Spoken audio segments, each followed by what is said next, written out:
जय श्री कृष्ण। प्रिय भक्तों, क्या आपने कभी सोचा है कि त्रिदेव यानी ब्रह्मा, विष्णु और महेश स्वयं एक साधारण स्त्री की परीक्षा लेने पृथ्वी लोक पर क्यों उतरे? आखिर सती अनुसुईया में ऐसी कौन सी दिव्य शक्ति थी कि स्वयं देवताओं को भी उनके सामने नतमस्तक होना पड़ा? कैसे सती अनुसुईया ने अपनी पतिव्रता शक्ति से त्रिदेवों को शिशु रूप में बदल दिया? क्यों देवताओं ने अत्रि मुनि से वर्षा के लिए प्रार्थना की और कैसे अनुसुईया ने अग्नि को शीतल कर दिया? क्या आप जानते हैं कि चंद्रमा, दत्तात्रेय और दुर्वासा मुनि वास्तव में त्रिदेवों के ही अंश थे और उन्होंने जन्म लेकर कौन कौन सी अद्भुत लीलाएं रची, कौन सी रहस्यमयी घटनाएं जुड़ी हैं सती अनुसुईया और अत्रि मुनि के जीवन से, जो आज भी सनातन धर्म की धरोहर मानी जाती है। जानिए इस वीडियो में। सती अनुसुईया की कथा अत्यंत पवित्र एवं प्रेरणादायक है और त्रिदेवों की लीला इसमें अत्यंत रहस्यमयी है। कथा इस प्रकार है कि प्राचीन काल में अत्रि मुनि, जो कि सप्तऋषियों में से एक थे, उनकी पत्नी थी अनुसुईया, जो अपने अद्वितीय सौंदर्य, सेवा, संयम, साधना और परम पतिव्रता धर्म के लिए समस्त त्रिलोक में प्रसिद्ध थी। उनकी ख्याति इतनी दूर दूर दूर तक फैल गई थी कि देवगण भी उनके तप और सतीत्व की चर्चा करने लगे। स्वर्ग में भी जब जब कोई देवता संकट में पड़ता या पापों से ग्रसित होता तो देवर्षि नारद उसे अनुसुईया के तप और पुण्य की महिमा सुनाते और कहते कि संसार में यदि कोई स्त्री है जिसका पतिव्रता तेज और तप बल स्वयं देवताओं को भी प्रभावित कर सकता है, तो वह सती अनुसुईया ही है। यह सुनकर एक दिन स्वर्ग सभा में ब्रह्मा, विष्णु और महेश तीनों देवताओं में चर्चा छिड़ी कि क्या सचमुच अनुसुईया इतनी महान पतिव्रता हैं जिनके तेज के आगे तीनों लोक नतमस्तक है। यह जानने की उत्सुकता और कहीं न कहीं लीला करने की इच्छा तीनों देवों के मन में उत्पन्न हुई। वे सोचने लगे कि यदि अनुसुईया वास्तव में इतनी महान है तो उनकी परीक्षा अवश्य ली जानी चाहिए, ताकि जगत को यह प्रेरणा प्रमाणित हो जाए कि नारी की पतिव्रता में कितनी महान शक्ति है। तब त्रिदेवों ने एक योजना बनाई और तीनों ही ब्राह्मण वेश धारण कर अत्रि मुनि के आश्रम की ओर प्रस्थान किए। उधर अत्रि मुनि उस समय गहन तपस्या हेतु वन में गए हुए थे और अनुसुईया अपने आश्रम में ऋषियों की सेवा, पशु पक्षियों की देखभाल, ब्राह्मण अतिथियों का सत्कार और देवी देवताओं की पूजा में लीन थी। तभी त्रिदेव ब्राह्मण भिक्षुकों के वेश में वहां पहुंचे। उनके मुख पर तेज और दिव्यता ऐसी थी कि उन्हें देखकर कोई भी साधारण मनुष्य अनुमान नहीं लगा सकता था कि ये कोई साधारण ब्राह्मण है। उन्होंने अनुसुईया से कहा, हे देवी, हम तीनों भूखे ब्राह्मण बहुत दूर से तुम्हारे आश्रम में भिक्षा की आशा में आए हैं, परंतु हमारी एक शर्त है कि तुम हमें नग्न होकर भिक्षा दो। यह सुनते ही अनुसुईया कुछ क्षणों के लिए स्तब्ध रह गई। उनके मन में विचारों का ज्वार उठने लगा कि आखिर ये कैसे साधु हैं जो ऐसी असंभव और अनुचित मांग कर रहे हैं। एक क्षण के लिए उन्होंने अपने सारे वस्त्र त्यागने का विचार किया, परंतु अगले ही पल उन्होंने अपने चित्त को स्थिर किया और अपनी पतिव्रता शक्ति और तप के बल पर समाधि लगाई। अपने दिव्य चित्त से उन्होंने विचार किया कि यदि ये सच्चे साधु हैं तो इन्हें कोई आपत्ति नहीं होगी, परंतु यदि ये देवता हैं या कोई मायावी शक्ति तो मेरी साधना उन्हें परास्त कर सकती है। तब अनुसुईया ने अपने तप के प्रभाव से तीनों ब्राह्मणों को एक ही क्षण में शिशु रूप में परिवर्तित कर दिया। ब्रह्मा, विष्णु और महेश तीनों छोटे छोटे शिशुओं के रूप में परिवर्तित होकर रोने लगे और अपनी नन्ही नन्ही बाहें फैलाकर अनुसुईया की ओर देखने लगे। यह दृश्य देखकर अनुसुईया के हृदय में वात्सल्य उमड़ पड़ा। उनका मातृत्व जाग उठा और उन्होंने उन तीनों शिशुओं को अपनी गोद में उठा लिया।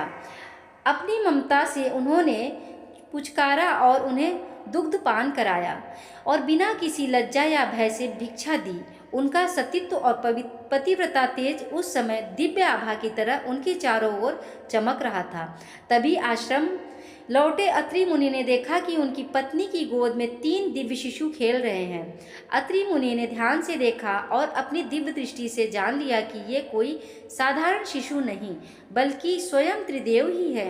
उन्होंने हाथ जोड़कर त्रिदेवों की स्तुति की और विनम्रता से आग्रह किया कि वे अपने असली स्वरूप प्रकट करें। तब तीनों देवता अपने दिव्य रूप में प्रकट हुए। चारों ओर दिव्य प्रकाश फैल गया। ब्रह्मा जी ने कहा, हे मुनि, हे सती अनुसुईया, तुम्हारी पतिव्रता शक्ति के आगे स्वयं हम देव भी परास्त हो गए। यह हमारी लीला मात्र थी, ताकि संसार को यह ज्ञात हो सके कि सच्ची नारी की पवित्रता कितनी अद्वितीय और अडिग होती है। विष्णु भगवान ने कहा, हे देवी, तुम्हारी कोमलता, त्याग, धैर्य और धर्म नारी जाति की महानतम शक्ति है और हम तीनों अत्यंत प्रसन्न हैं। शिव जी ने कहा, देवी अनुसुईया, तुम्हारी पतिव्रता शक्ति के प्रताप से हम सभी प्रभावित हुए हैं और हम तीनों ही तुम्हारे आशीर्वाद स्वरूप पुत्र रूप में तुम्हारे गर्भ से जन्म लेंगे। ब्रह्मा जी ने कहा कि मैं चंद्रमा रूप में तुम्हारा पुत्र बनूंगा।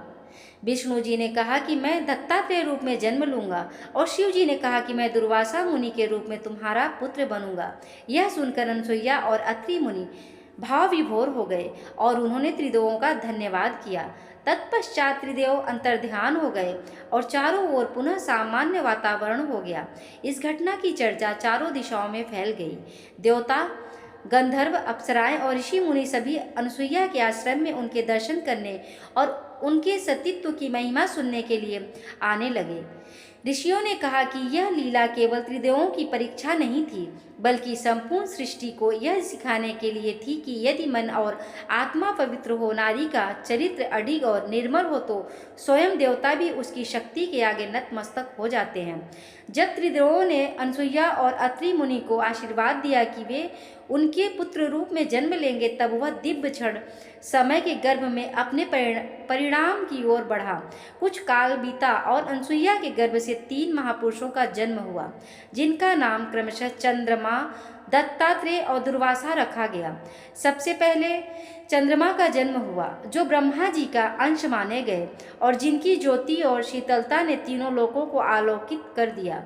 चंद्रदेव केवल आकाश के मंडल में शोभा ही नहीं बढ़ाते, बल्कि औषधियों में रस, वनस्पतियों में जीवन और संसार के जीवों में मानसिक शांति का स्रोत बने। उन्होंने सोमरस के स्वामी के रूप में देवताओं के यज्ञों में भाग लिया और अपनी कला और सौम्यता से देवताओं, ऋषियों और मानव समाज को प्रसन्न किया। परंतु उनके जीवन में भी एक समय ऐसा आया जब दक्ष प्रजापति की पुत्रियों में से रोहिणी सहित 27 नक्षत्र कन्याओं से उनका विवाह हुआ और उनमें चंद्रमा ने रोहिणी को विशेष स्नेह दिया, जिससे अन्य पत्नियां रुष्ट हो गईं और उन्होंने अपने पिता दक्ष से शिकायत की। दक्ष ने चंद्रमा को श्राप दिया कि वे क्षय रोग से ग्रसित होकर क्षीण होते जाएंगे। परंतु देवताओं और ऋषियों के आग्रह पर महादेव शिव ने उन्हें अपने जटाओं पर स्थान देकर श्राप को आंशिक रूप से शिथिल किया और तभी से चंद्रमा की कला घटती बढ़ती रहती है। दूसरी ओर विष्णु के अंश से उत्पन्न दत्तात्रेय का जन्म हुआ, जिनकी उत्पत्ति स्वयं अद्भुत थी। दत्तात्रेय जन्म से ही तपस्वी थे। उनका स्वरूप अद्वैत ज्ञान, योग और तत्व ज्ञान का प्रतीक था। दत्तात्रेय जी ने संपूर्ण जीवन निर्लिप्त भाव से तपस्या की, भ्रमण किया, अन्न जल का मोह त्याग कर योगियों और सन्यासियों को मार्गदर्शन दिया। उन्होंने 24 गुरुओं से शिक्षा ली, जिनमें प्रकृति के विभिन्न तत्व जैसे पृथ्वी, आकाश, अग्नि, जल, सर्प, मृग, समुद्र, मक्खी आदि भी उनके गुरु बने। उन्होंने सिखाया कि संसार में हर वस्तु, हर जीव और हर परिस्थिति से कुछ न कुछ सीखकर आत्मज्ञान की ओर बढ़ा जा सकता है। दत्तात्रेय जी को लोग त्रिदेवों के एकीकृत स्वरूप के रूप में मानते हैं, क्योंकि उनके 3 मुख और 6 भुजाएं तीनों देवताओं का प्रतिरूप दर्शाती है। उनकी भक्ति से साधक को मोक्ष और परमानंद की प्राप्ति होती है। उनके 4 शिष्य बहुत प्रसिद्ध हुए: औदुंबर, अनग, करतवीर, अर्जुन और परशुराम। खासकर परशुराम जी ने उन्होंने दिव्य अस्त्र शास्त्रों का ज्ञान दिया और ब्रह्मस्त्र तथा प्रदान किया। तीसरे पुत्र के रूप में महादेव के अंश से दुर्वासा मुनि का जन्म हुआ। दुर्वासा मुनि का जन्म होते ही संसार में एक विचित्र तेज फैल गया, क्योंकि वे क्रोध के स्वामी और तप के प्रताप से संपन्न थे। उनका स्वभाव तीव्र और अप्रत्याशित था। उनके क्रोध का परिणाम कई बार देवताओं और मनुष्यों के लिए घातक भी हुआ, परंतु उनके श्राप ही संसार में धर्म और नीति की स्थापना का कारण बने।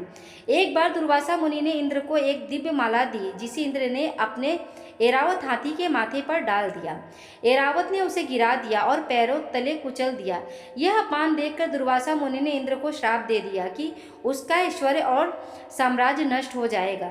उसी के परिणाम स्वरूप देवताओं और असुरों के बीच समुद्र मंथन हुआ, जिससे लक्ष्मी, अमृत, कामधेनु, एरावत हाथी, कौस्तुभ मणि जैसी कई दिव्य वस्तुएं प्रकट हुई। दुर्वासा मुनि की कथाओं में उनकी कठोरता और अप्रत्याशित व्यवहार के पीछे सदा ही एक गहरा आध्यात्मिक संदेश छुपा होता था कि किसी के अहंकार, अविवेक और अधर्म को सहन नहीं किया जाना चाहिए।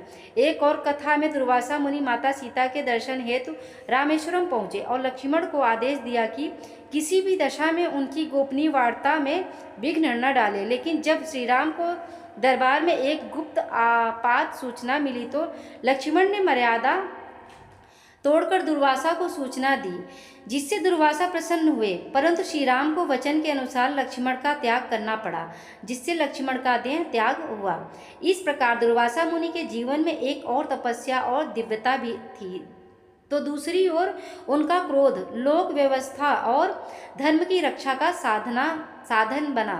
इन तीनों पुत्रों के जन्म से अत्रि मुनि और अनसुईया अत्यंत गौरवान्वित हुए।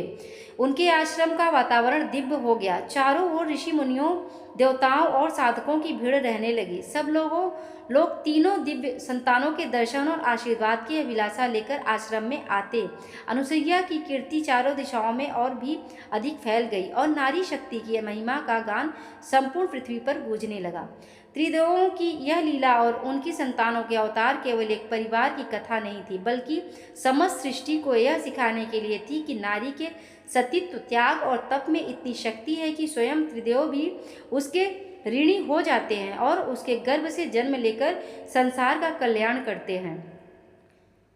सती, अनसुईया और अत्रि मुनि के जीवन में कई और रहस्य और अद्भुत प्रसंग छिपे हुए हैं, जिनका वर्णन पुराणों और महाकाव्यों में मिलता है। ऐसा कहा जाता है कि एक बार पृथ्वी पर भीषण दुर्भिक्ष पड़ा। वर्षा के अभाव में नदियां, तालाब और कुएं सूख गए। लोग अन्न और जल के लिए व्याकुल हो उठे। देवताओं ने भी इंद्र से प्रार्थना की कि वर्षा करे, परंतु इंद्र देव ने कहा कि यह संकट पृथ्वी के पापों के कारण है।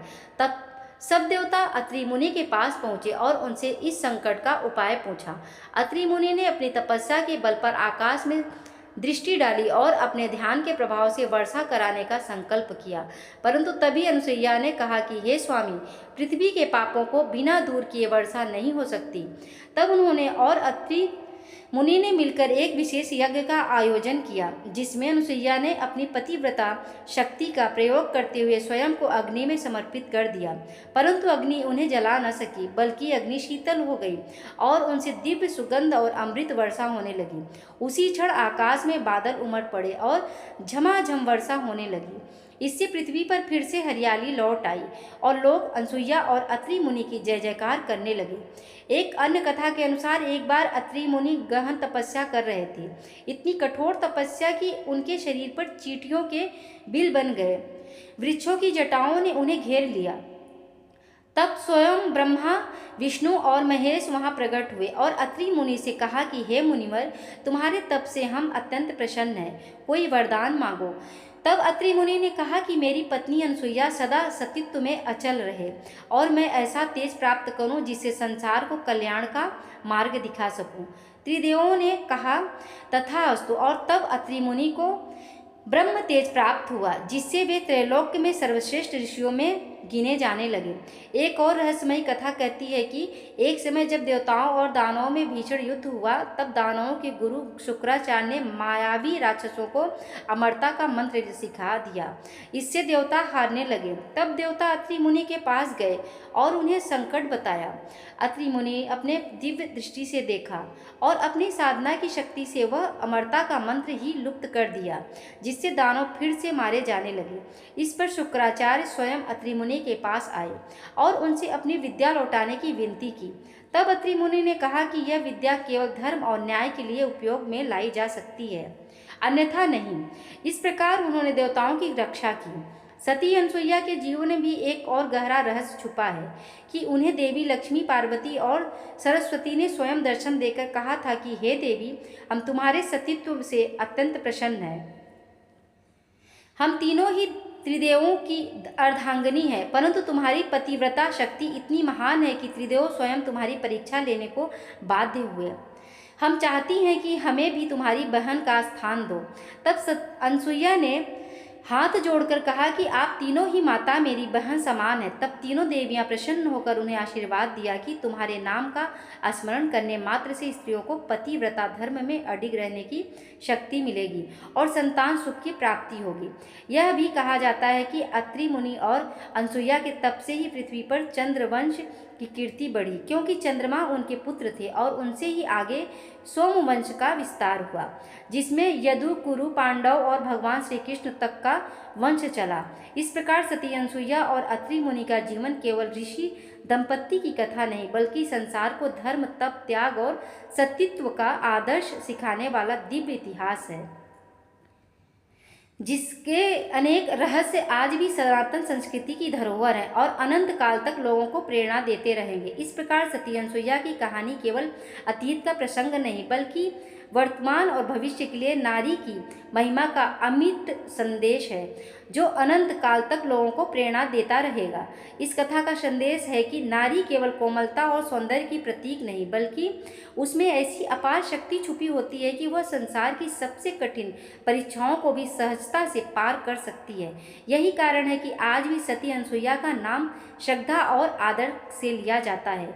उनके आश्रम को तीर्थ माना जाता है और उनके जीवन से नारी चरित्र की महानता का संदेश पीढ़ी दर पीढ़ी लोगों को प्रेरणा देता है। त्रिदेवों की यह लीला यह भी सिखाती है कि परीक्षा चाहे कितनी भी कठिन क्यों न हो, यदि अंतःकरण निर्मल और पवित्र हो तो कोई शक्ति उसे विचलित नहीं कर सकती।